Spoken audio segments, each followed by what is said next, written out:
En passant, je voulais dire que quoi que tu fasses,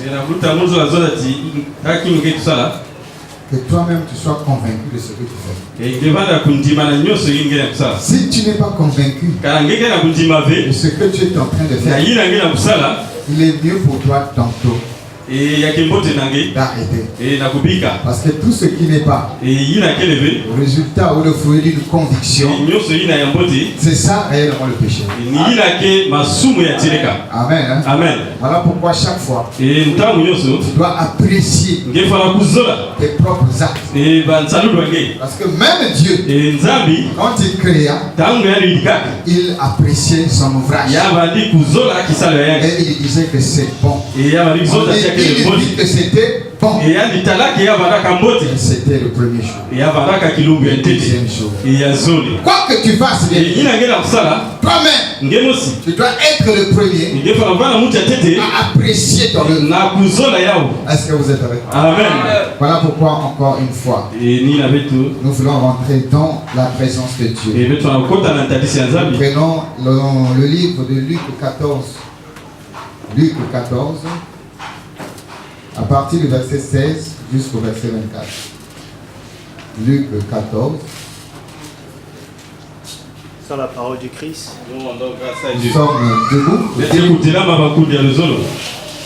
Luc 14. 14, à partir du verset 16 jusqu'au verset 24. On peut commencer même au verset 15.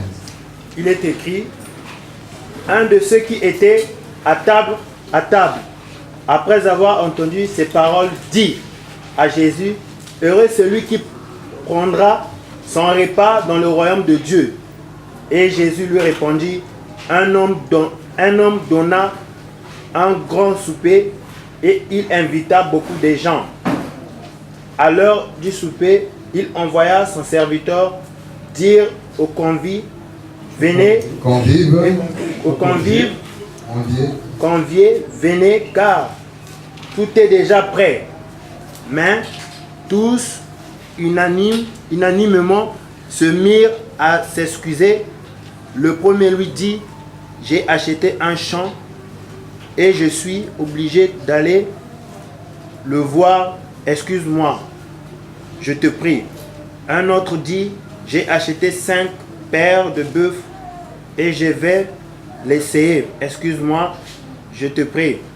Un autre dit, je viens de me marier et c'est pourquoi je ne puis aller. Le serviteur de retour rapporta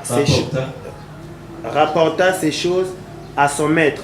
Alors le maître de la maison, irrité, dit à son serviteur, va promptement dans les places et dans les rues de la ville et emmène ici les pauvres, les escroquiers, les aveugles et les boiteux. Le serviteur dit, maître, ce que tu as ordonné a été fait et il a encore de la place. Et le maître dit au serviteur, va dans le chemin et les longs de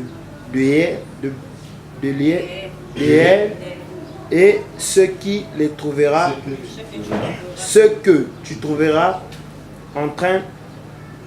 entraîne-le d'entre afin que ma maison soit remplie, car je vous l'ai dit, aucun de ces hommes qui avaient été invités ne goûtera de mon souper.